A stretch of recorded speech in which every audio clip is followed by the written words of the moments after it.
So the food crisis, of course, in Nigeria has affected us all with rising inflation, conflict, and climate change. Many Nigerians are struggling to access nutritious food. I mean, we're talking about nutritious. Many people barely have, just food.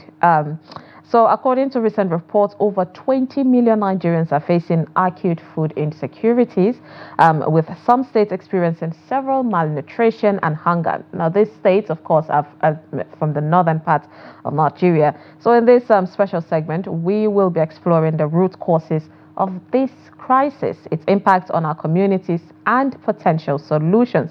We have in the studio Dr. Bernard Ehirim. I just hope I did justice to this name. He is a program officer, African Agricultural Technology Foundation, and we will be delving into these issues. Good morning, Doctor. It's good to have you. Thank you. Thank you for having me. Yeah, I hope I did justice to your name, though. Ehirim. Yes, Ehirim, yes. Yeah, okay, Ehirim. Yeah. Finally got it right. Okay. So, Doctor, let's talk about the food crisis in Nigeria. In general, how did we get here? Okay, thank you very much. And to really talk about how we got here in terms of food crisis, I would put it this way. I think there's been a lot of disconnection as we make progress in agriculture generally, not necessarily Nigeria, but generally. You see, agriculture is a continuum, and like when we speak of agriculture, we'll say the agricultural value chain. It's a value chain. It's just like a blockchain kind of thing. So when you miss out in an area, you've shunted the process, and there would be a disconnect, and that would have a ripple effect down to the table.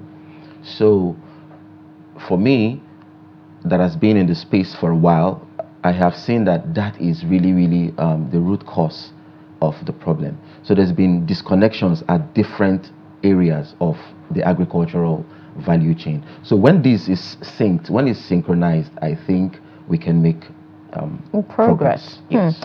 I really want to know what those dots are, But before that, let's talk about other aspects or other factors affecting this food crisis in the country. Talking about the drought, talking about flood, conflict. Let's not forget about the economic issues.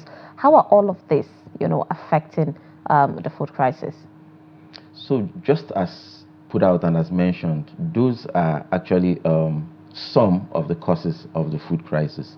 Well, you can't control climate, so it's an effect. Well, yeah, people are doing a lot like carbon emission reduction and all that to help reduce, the effects of climate change. But, nature's fury is one thing that comes on its own. And our activities, industrialization, urbanization, and, carbon emission, all these activities have its own ripple effect. This is not agriculture. That's why I was saying it's a whole lot of conversation. It's a whole lot of things that cause, this final effect that we see. So drought, conflict, and all this, yes, they are causes. And the earlier we start, looking at each of them one by one and addressing them and nipping them on the bud, I think the better for everybody. And when we speak of food crisis, yeah, we're talking about Nigeria as Nigerians, but it's everywhere. Like, we move around and we see that this food crisis is everywhere. If you take travel down the West African sub-region, you see just how food prices and increases are just moving. As you make each trip, you see that what you had when you went the other time and what you're spending as you've gone again just keeps going up, and it has economic connotations too. So it's not just about Nigeria, it's everywhere. But the thing is, I think we need to sit down and address it. However, I think the government on their own are doing their own part. But I think, like I said, it's a value chain, and a lot of other things need to come into play for it to make Yeah, a okay. lot of sense. Talking about global food crisis, we saw how the president of Senegal, Faye, reduced prices of some major food, especially bread and all of that, finding a way to just subsidize it in some kind of way. But then I know by now our viewers and Nigerians are curious about this chain that you keep talking about and the loophole on the continuation of this. So can you explain it further from an expert perspective? Great. So for you to get good genetics, and when I say good genetics, I mean seed, good food on the table, there is a triangular effect. The research component has to be there. The research, the government policies that will back up the research has to be in place. And then the market. Then these are three things. Then you have information linking this together. So one would want, I was actually seated and I was listening to some passionate Nigerians, airing out their view. And in all honesty, most of all that was said were actually germane and things we should really, really look at. But while I seated and I was listening, I was like, only if just one thing can be done, which is communication. Most of the people who spoke may not be actually sounding the way they sounded. I heard someone who was passionately talking about that the food is not available, is a syndicate thing, and but government on their own, I don't speak for the government, let's put that out, but government on their own, because I'm in the space, so I get to follow. Government on their own are doing a lot. Just recently, there is an agency, the National Agricultural Development Fund. I doubt if people know about it. It's there with their seed money, a lot of money to give out to farmers. Access to loans, access to seed, access to a whole lot of things. Just like you rightly was correcting one of the speakers, the other time. The last dispensation, we had the anchor borrower scheme. Well, some other person was rebuffing and saying that it ended up in the pockets of friends and cronies and all that. Well, that is for the government, to deal with. But these are, steps. And I can tell you, when the anchor borrower scheme was going on, ask a common Nigerian, have you heard of the anchor borrower scheme? A common farmer.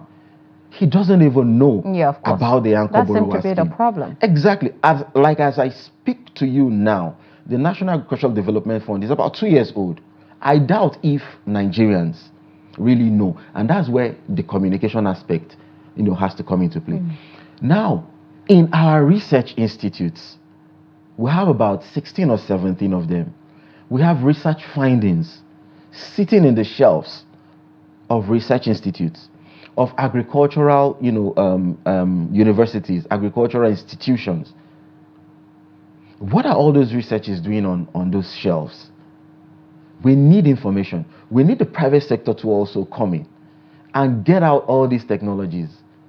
Get it out, make it be on the table of the populace, Nigerians. Like, I speak, first of all, as a Nigerian and for Nigerians, but, across Africa. These research findings needs to be on the table and not in the shelves. And it starts from even simple farm tools that would make production effective. Simple farm tools. INCAM, the National Center for Agricultural Mechanization, are there doing a whole lot. What is the communication on what INCAM is doing? What is the communication on what NCRI is doing, the National Cereals? What is the communication on what the National Root Crop Research Institute is doing? What is the communication? We need to link all this up.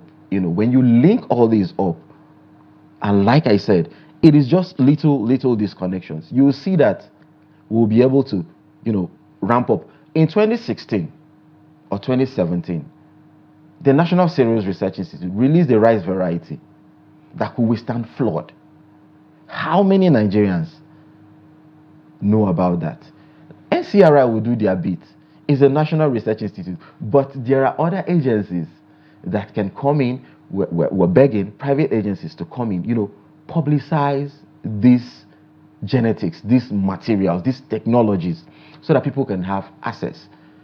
let it get down to the ADPs, because the ADPs are the people who now take these technologies to the rural farmers. You know, sometimes when we have the conversation about agriculture, I sit down and I'm like, okay, I think a lot needs to be done, because the ADPs are there. They are the ones. They are the final lap. They are the final cotton before, you know, the local farmers. Yeah. Yeah. So how are the ADPs coming into this whole conversation? They are doing their bit. Let us not take that away. But how are they overwhelmed? If they are overwhelmed, let us address it. Are the research institutes funded? They are funded. What else do they need? We need to bring everybody to the table and have a retreat and say, what is the way forward? Somebody spoke the other time about regulating price, and I think I agree completely. Why do you think it's taking so long for the government to put that? Because we've had a lot of stakeholders talking about pushing for price control, but it seems to be, you know, a bit of nonchalant attitude towards that. Why do you think that is happening? I wouldn't say probably it's the nonchalant attitude of government as to getting price check in place. When you look at the geographical land space of Nigeria and how our market, you see, we cannot also take away history. When you look at our market structure systems, it varies across our geographies. So for government to come with a price system that would be balanced, I think a lot needs to go down. I don't know what the government is doing right now, but I'm sure probably they are still tying their loose ends to make this work. But I think whatever it is that they are doing, I think they should speed up, because you come out of your estate and you get to the closest market. I don't want to speak to any market, and you price a tuber of yam. It is 2,000, and you drive from that your estate just 20 kilometers within the same city, and it's 700. Yeah. You move further, it's 500. Now you begin to ask, what is really happening? Same tuber size. In fact, maybe the one you even got for 500 might even be bigger than the one you got for 2,000 in front of your estate. And it also begs the question, or it also talks about one other thing you spoke when I was listening: transportation.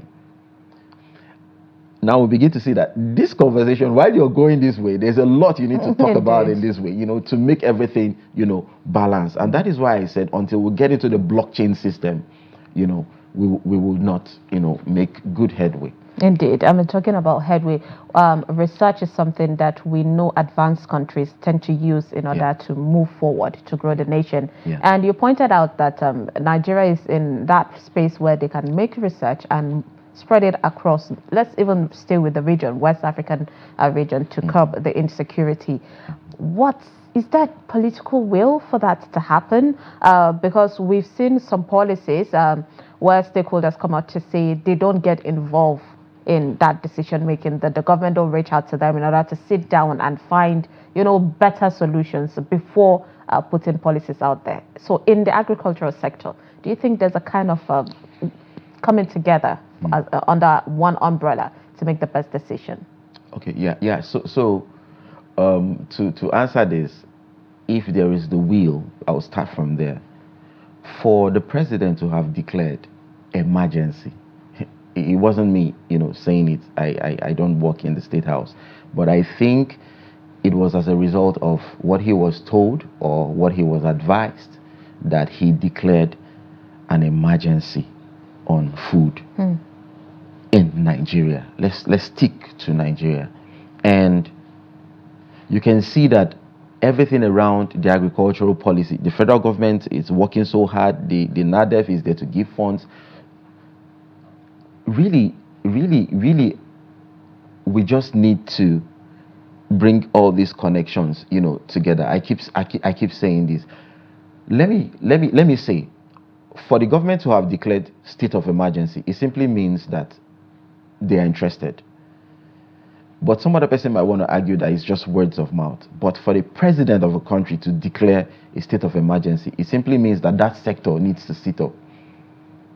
And it is my space I know that there's been a lot of meeting. There was an in-house meeting last month where the Minister of Agri called all the heads of MDs and was asking them what is the way forward. And a lot was said, on the way forward. But the problem now is bringing all these conversations out and running, the implementation. with it. Yes, running with it. But if the government is doing what they're supposed to do, the government, for me, as where I stand and where from my vantage point, I think the government is doing what they are supposed to do. But the problem now is all those conversations, all those the knowledge gathered. Yes, all those things. Let's bring it out, and please start as quickly as at yesterday to run with them. Because when we run, and I also agree with the farmer who called in and said that the food is just not enough. Because you can link it up with insecurity, you can link it up with climate change, you can link it up with accessibility, you can link it up with a whole lot of things, We just need to come together and see how we can begin to run along with what we have. But from where I stand, I can also say that what we have from our research institutes, from our universities, is good enough to take off. It's good enough to take off and will keep us at a vantaged point. Then we can work on what we have to move forward. Okay, so pointing out on what callers made mention earlier on food not enough, is it because of the a population? Because we know that from say 10 years back to now there is a massive increase in population. Is that it? So population will constantly grow. We have, there could be policies, there could be advocacies on population control and all that, but population will definitely grow. But the thing is, speaking now as a scientist, I think we need to do away with our old genetics. And when I say old genetics, I mean, putting it out properly, I will say our old planting stock. One thing I found out in the agricultural space is that our farmers are very, very difficult convincing to pick good materials, new materials. They hold on to old materials. You see this farmer was given to me, my great-grandfather gave it to my father, and now is with me. While your great-grandfather did a lot with that, recall, you just made mention of the population. Probably that genetics was able to deal with the population as at that time. While your father also dealt with it, maybe the genetics also available as at that time was able to deal with. But man, our population is moving. There's fast urbanization, right? So you need materials that would increase your yield potential per unit area. So if a grain of rice, I put it in the ground, and per unit area is giving me maybe, let's say, 70 grams of paddy rice, we need a genetic material that when you put a grain in the ground should scale that amount it gives to at least 2 kg, 1 kg. And surprisingly, these materials are available in our research institutes. But the problem now is, where is that linkage? Where is that access? Where is that communication for local farmers to be able to have access to these materials? When I was growing up, yams could barely give you, or sugarcane per se, let me stick to what I know for sure, could barely give you probably 15 tons per hectare, 10 tons per hectare. But we'll have sugarcane varieties now giving you 35, 40 tons. And that's good stock for the sugar industry. That's good stock for the paper industry, because when you take away the juice, then the paper industry could use the wax, and and all that. That's good stock. Rice, there are varieties of rice that can give you as huge as 9 tons per hectare, sitting in the National Cereals Research Institute in Badegi. So it's left for the right things to just be done. Just rejig Now, and regalvanize the system. I'm sure you caught not just my attention, but the viewers' attention on this. I wanted, of course, to ask your institution what other innovative measures people have come up with. But you've made mention of this, which is new to me. And the major problem is how can this knowledge be passed to the necessary people that need to know of all of this? Yeah, so we'll start from here. So this is a good platform, like at least we're talking about it, but this is TV. So we need the print, we need the social media, we need all available platforms. Then we need the people who are charged with the responsibility. We need, the Federal Ministry of Information to also, so it's a whole lot of conversation, right? Yeah. It's a whole lot of conversation because it's a crisis. Yeah. And we're in a crisis, right? So everybody's hands needs to be on deck to get this information out to the farmers. As for AATF, the African Agricultural Technology Foundation, we are a technology transfer organization. And if you just do a little quick Google search, you see that we are actually available. We have our footprint in about 23 countries in Africa, and our technologies transcend from everything around agriculture. Can you speak a bit on the technologies that so far the organization have been able to make? So currently in the hands of Nigerian farmers, we have the pod borer resistant cowpea beans that resist pod borer, which is the insect pest that causes the most damage to beans. And it's been in the hands of farmers doing pretty well, and we're monitoring the growth of that material. You can get it from the North Central up. You can get those materials. It's in the hands of farmers. And very recently, just last week, the federal government also declared the telemaize material. It was also commercialized, and that is a material that gives you about 9 to 10 metric tons per hectare. It's a maize variety, and it's resistant to the fall armyworm, the dreaded fall armyworm, and the stem borer, and also it could also tolerate drought. So these are two technologies. We also have the cassava mechanization in Ibadan. We have the cassava mechanization unit where it's situated in a local government in Oyo State. I can't get the name right now, but it's a cassava mechanization unit where it's in a cassava hub where people can bring in their cassava for processing and and all that. So these are some of the technologies right now within Nigeria. Like I said, we're in 23 countries, but within Nigeria, these are the 3 things we're doing. And we're working so hard in the policy area. We're working so hard in the regulatory area to regulate agricultural and this. And we're also within the information space, the Open Forum on Agricultural Biotechnology, where that's housed by the National Biotechnology Research and Development Agency, where we also put out that specifically issues around biotechnology to people and also tell them the usefulness of that biotech. So that's why I said a lot has to come into play. Yeah. There must be communication, there must be constant engagement, there must be willingness to listen to people and give feedbacks. And with all this in place, I think we can Indeed. actually quickly, make headway. how accessible are these technologies in Nigeria? Oh, yes. So we have what's it called? We have local seed companies within the north that these materials are with.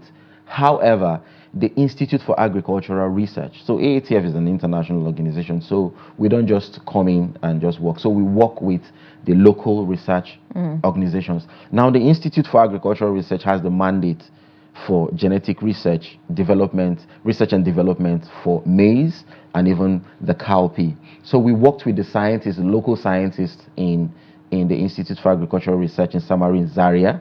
So if you really want quickly to access those materials, you can get to Zaria. Beyond going to Zaria, there are seed companies in Nigeria, local seed companies. I don't want to call names, local seed companies. So when you get to the Institute for Agricultural Research, they can always give you the list of all those local seed companies where you can buy these easily reach materials. out. Yes, because with these materials, just like I said, we need to quickly begin to increase yield per unit area. Yeah. If we do not increase yield per unit area, we might still come back to this conversation. Which is really a scary part of it. Let's talk about, you made mention of the fact that all hands need to be on deck in order to push this forward. So what role should the state government do? What role do they have in order to make sure that these seeds and proceeds get to the farmers, and in order to, of course, avert the crisis? Yeah. The state governments house the ADPs. So right here thinking, I think the state government really needs to quickly know what's going on within the agricultural development programs within their states. Are they really working though? The ADPs? Yeah. Yes.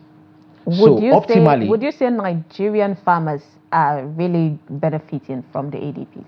So let me put it this way. ADPs, the agricultural development programs, works, but is it working optimally? Okay. That is where we probably will be having a conversation, if it's working optimally. But if the ADPs are working, yes, because after Salah, drive to the ADP in Abuja, you meet people and they have technologies.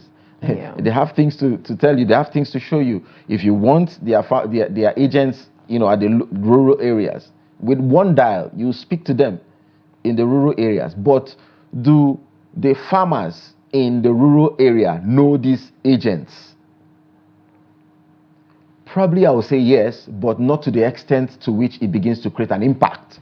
Yeah, because I wanted to ask to get your take on that one. Yeah. You have been in the field. You know how this works. So would you say that based on your research, your observation, there is that amazing relationship with farmers knowing the ADPs and then going for what they need in order to yes, interestingly. See, I've been in the field for getting to 15 years now in the agricultural space. Now we have also the National Agricultural Extension Research and Liaison Service, the NAERLS. They take, their primary function is to extend these technologies to the rural farmers. They work so closely with the ADPs, the agricultural development programs. But then I know if the lines are open now that there will be a whole lot of calls, but these are clear facts and they are true. These things are in place. But again, I will stay like I started with my first. How effective are these in terms of creating the necessary impact, scaling for impact? How effective is this? But is it working? It's yes. Really scared though, doctor, the fact that we have all of this. I mean, you've made mention of different bodies. I can keep talking and talking and talking. Yeah, you made mention of because the policies are fantastic. The policies are there. The policies, most of them have kicked off. Most of them are working. But now, people do not know about them. Just like I said, probably you're just hearing of the National Agricultural Development Fund, but it's there. You go to their office, the reception you get is amazing. They listen to you, they take and they follow up. But it's all part of the duties. If any new body is created for the purpose of especially agriculture, which we know rural communities are the one deep into this, they need to be a reach out from that body, not waiting for farmers to come because they're not really aware. They're not really aware, let's be honest. Yeah, but again, you look at the space, geographical space of Nigeria. If they are going to reach out, we can start somewhere. Imagine the years that it has been wasted. You made mention that this one was just created about 2 years ago. So we can start somewhere. Just start from somewhere. And these farmers are in some kind of organizations or group bodies, so they would reach out and share the knowledge. We just have to start somewhere. I completely agree with you that we should start from somewhere. And I think these organizations, again, I don't speak for them. I think they are doing their bit because see, this conversation is a whole lot. I think they are doing their bit. And they have staff that is responsible to extend these informations, to do this reach. And they can do to the extent to which they are capacitated to do. Okay, another one there. So, beyond all of this crisis, how do we move forward? What are the ways, long-term solution? So I think we need to quickly begin to embrace local technologies because, in all honesty, we have a lot of good local technologies sitting in the shelves of our research institutes, sitting in the shelves of our agricultural departments within universities and agricultural universities. And even MD is mandated with the, mandated to do research on certain crops. We have 16 plus research institutes. And all the crops you can think of are shared to these 16 research. You have NIFOR, we have NCRI, we have, shared to all these research institutes. We have plant breeders in these research institutes. We have biotechnologists, we have, agronomists, doing research year in, year out. Is government funding them? Yes. Is the funding adequate? Well, I don't know. We encourage government to do more because Oliver Twist will always ask for more. But is government funding research to the best of the resources available to government? I think yes. But do they need to do more? Yes. I think government also need to do more in terms of research. But I think we need to quickly, as a matter of urgency, call a retreat. Get everybody that needs to be involved across the agricultural value chain. If it means locking them up, and in a hotel or in a place and telling them, you've got 2 weeks, you've got 1 month, we need a blueprint. And this blueprint, once it's out, should be followed religiously to, begin to get solutions to this. Because transportation is a problem. The cost of moving a material from the farm gate, probably somewhere in Borno where we do beans, down to Abuja, a trailer load requires diesel. The roads are under construction. A lot of them are bad. So that truck might be on the way coming, probably is, attacked by bandits, which is a problem, or capsizes due to bad road, or cost of fuel bringing those material down here to Abuja. So by the time you put all those costs, it makes a cup, just like the man in the boy is saying, that expensive. And that is why we need to address. It's not just about the food. Yes, at the end of the day is the food. But there are a lot of things, when you look at that causes that cost, eventual cost, depending on your location, what it is. And that is why I'm saying that we need to, as a matter of urgency, come together and begin to fix this. Should we decentralize, this thing so that we don't really need to begin to move food from that distance down here? Or should government come in? All these conversations is what we need to... Now, quickly, I want to even get your take on importation. Do you suggest that importation, or based on people's suggestion, do you think we should import food? So from my standpoint, I think for where we have deficiency, we can. But for where we have internal capacity, we do not need to. That's how I'll put it. Where we have deficiency, I think we just need to seek help. But I think we should also, when we begin to talk of import, I also think we should begin to look at import first from Africa. Interesting. All right, let's take a pause. I mean, this is something we should look at. Is saying the food crisis in Nigeria the way forward. So the issue is really troubling. This is a message from one of our viewers. It's really troubling and stems from a bunch of different issues. First off, there is insecurity, conflict, especially in the northeast with Boko Haram, and the clashes between farmers and herders in the middle belt really messes up farming activities. Then there's climate change. The weather is becoming super unpredictable with frequent droughts and floods, which obviously is not great for farming. On top of that, the economy is not helping. High inflation, widespread unemployment, and poverty mean that people cannot just afford to buy enough food. Infrastructure is another big problem with poor road, which you mentioned, and storage facilities. A lot of food produced never even makes it to the market because it gets spoiled or lost along the way. And let us not forget government policies. These policies are often inconsistent and not enough to really help the agricultural sector grow. Now, that is what I want to hear from you.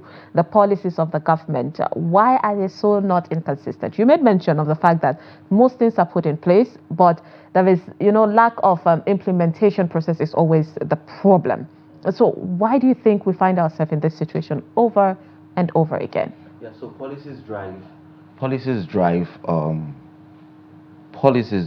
the outcome of whatever it is, be it agriculture, be it medicine, be it whatever. Policies drive that. Now, let me put it this way. So the agricultural sector in Nigeria has been established and is there. And just like I rightly told you, we have a lot of agricultural research institutes doing their things. We have agricultural universities. We have researchers. We have everybody doing that. So now it's about policy, right? Now, I think policy provisions should, in my own take, should work in such a way that it would be a continuum for a long time. It shouldn't come with each government. That is what I would actually prefer. So if we're going to make a policy for Nigeria, let's be looking at 20 years. Let's be looking at 30 years. A long term. Yes, and run along with it for stability. A continuous. Yeah, a continuous thing. So for stability, because if it would mean that for every government that comes, there would everybody wants to do their own. jettison the old policy and have a new conference to have a new sets of policy. I think it would make us do the usual 10 steps forward and 20 steps. Understand that, doctor. Thank backwards. You so much. Yes. I mean, due to time, of course, we have to put a stop to this, but I appreciate talking to you, getting your insight on this. Thank you so much, Dr. Bernard Ehirim. Ehirim, yes. Thank you. Program Officer, African Agricultural Technology Foundation. I appreciate you. Thank you for having me. Thank you. Of course.